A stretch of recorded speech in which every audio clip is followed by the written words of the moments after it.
Graça e paz. Estamos aí num final de semana, já terminando o nosso sábado, e eu estava aqui na igreja revisando as coisas para o final de semana, e eu me lembrei aqui de um texto em que nós temos lido o Evangelho de Marcos em casa como família, e me chamou a atenção em algo num texto de Marcos aqui, que eu gostaria de compartilhar com vocês de maneira muito breve, aí, talvez 5 minutinhos no máximo, mas que nos ajuda a nos preparar para um final de semana em que nesses dias tão difíceis que algumas igrejas, como a que eu pastoreio aqui, ainda não estão se reunindo presencialmente, então as reuniões têm sido online, serve como um reforço do chamado de Deus para as nossas vidas e também para nós estarmos atentos e não sermos negligentes com relação a isso. O Evangelho de Marcos, no capítulo de número 3, do versículos 13 ao versículo 15, eu quero olhar apenas para esses versículos, diz assim: Depois que Jesus tinha curado aquela multidão à beira do mar ali, em que muitos traziam seus enfermos e tal, então depois dessa situação intensa de ministério de Jesus, depois Jesus subiu ao monte e chamou os que ele quis, e vieram para junto dele. Então designou 12, aos quais chamou de apóstolos, para estarem com ele e para os enviar a pregar e a exercer a autoridade de expulsar demônios. Quando eu olho para esse texto aqui, e quando você percebe no capítulo, especialmente se você olhar o capítulo 1 de Marcos, o capítulo 3 e no capítulo 6 do Evangelho de Marcos, você percebe que Jesus é ele que escolhe os seus. E ele escolhe de acordo com a sua própria vontade soberana, não há nenhum mérito, não há nenhuma lógica nas escolhas que Jesus faz. Aliás, se fôssemos pensar com lógica e com a nossa mentalidade, muito provavelmente não escolheríamos ou diríamos que Jesus fez uma péssima escolha naqueles 12. Mas você percebe que Jesus ele escolhe esses homens, e é uma questão crescente, é soberana. Ele escolhe, e num primeiro momento, no capítulo 1, você vê que eles observam aquilo que Jesus está fazendo. Nesse capítulo 3 aqui, Jesus já começa a funilar um pouquinho, mostrar para eles o objetivo dele, de preparar aqueles homens para dar continuidade ao ministério de Jesus, tendo que Jesus sempre foi muito consciente do seu tempo, da sua missão e do seu propósito. E aí quando nós olhamos no capítulo 6, esses discípulos de Jesus, eles saem a campo e eles experimentam do milagre, eles experimentam da alegria de cumprir e obedecer ao Mestre. Mas uma das coisas que me chama a atenção nesse texto que nós lemos aqui, o texto diz que, em primeiro lugar, Jesus nos dá uma lição aqui. Depois de um tempo de atividade intensa, de muitas curas, Jesus ele nos ensina que ele se recolhe, ele vai a um monte, ele tem aquele tempo de silêncio, de reflexão. E é interessante que o texto diz que ele chamou aqueles que ele quis. Novamente enfatiza essa soberania do Senhor. E o texto diz que e vieram, aqueles que ele mesmo quis, vieram para junto dele. E aí fala que Jesus designou os 12. Isso mostra, ele especifica qual é o propósito daquele chamado, o propósito daquele ajuntamento. Ele designou, tem objetivo, tem clareza aqui, para que eles caminhassem com muita clareza e qual deveria ser o foco da vida deles. E eu acredito que aqui, no que Jesus se refere aqui, eu tenho a impressão de que até a ordem de prioridade aqui está correta, com que Marcos coloca isso propositadamente. O texto diz que ele designou os 12, os quais chamou de apóstolos, e aqui tem uma questão de propósito. Em primeiro lugar, para estarem com ele e para os enviar a pregar.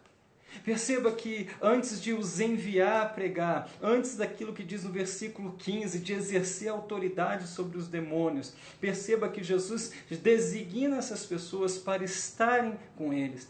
Isso daqui é um alerta, às vezes, para o nosso ativismo nesse mundo e até mesmo o nosso ativismo religioso, em que é apenas um ativismo sem um relacionamento. Perceba que Jesus ele designou para estarem com ele, para que eles pudessem aprender com Jesus, que ele era manso, humilde de coração, para que eles aprendessem com Jesus como é que eles deveriam se relacionar com as pessoas, como é que eles deveriam agir e reagir, com que visão, sobre que ótica eles deveriam enxergar o mundo e especialmente estar com Jesus, a aprender a priorizar o relacionamento. E Jesus mostra isso na maneira com que ele prioriza o seu relacionamento com o Pai, onde ele diz: a minha comida e a minha bebida é fazer a vontade do meu Pai. Aprender com Jesus a oração, Jesus tantas vezes ele fazia isso.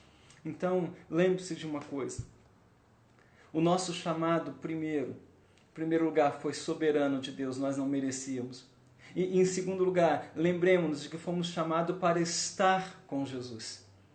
E a minha pergunta que fica é: você esteve com Jesus essa semana? Porque estar com Jesus, caminhar com Jesus, é aprender com Ele. Sabe, caminhar com Jesus é começar a notar e observar e se apaixonar e se afeiçoar por esse Jesus maravilhoso.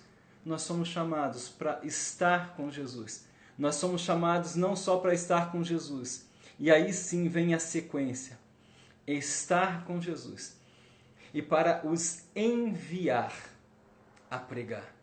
Então, antes tem aquilo que é relacionamento, porque é esse relacionamento que me habilita, porque aí eu vou falar para as pessoas de Jesus, mas porque eu o conheço, eu estou com Ele, eu me relaciono com Ele, então eu falo daquilo de alguém com quem eu tenho relacionamento, não é de um estranho.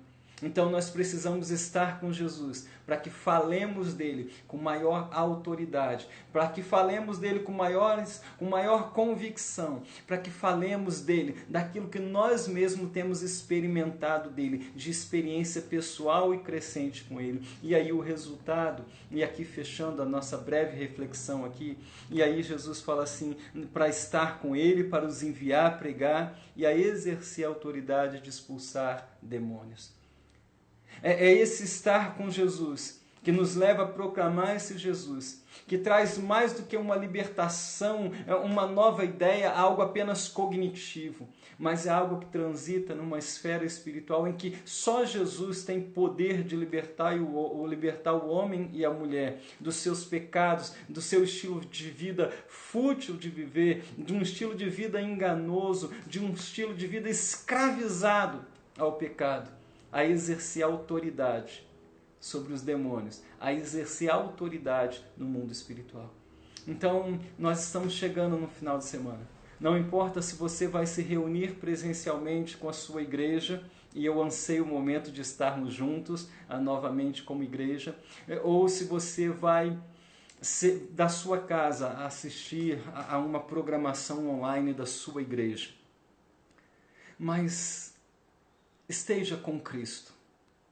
Lembre-se, esteja com Ele, porque Ele foi bondoso em te escolher. Então, priorize o seu relacionamento com Jesus.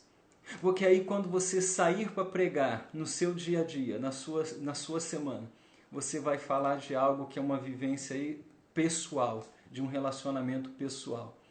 E aí, exerça no nome de Jesus essa autoridade espiritual, que somente a igreja de Jesus pode exercer, e que essa autoridade ela não é terceirizada para ninguém. Mas lembre-se disso, esteja com Jesus. Ele chamou para estarem com Ele, para os enviar a pregar e para exercer autoridade. Nessa ordem, porque fomos escolhidos com propósito. Que Deus abençoe a sua vida e que você prepare o seu coração para esse final de semana junto à sua comunidade, virtualmente ou presencialmente. Mas que seja um tempo em que vocês se unam para adorar a Jesus, para estar perto de Jesus, para que vocês preguem esse Jesus e exerçam a autoridade espiritual. Grande abraço, Deus abençoe você, a sua vida, Deus abençoe o seu final de semana.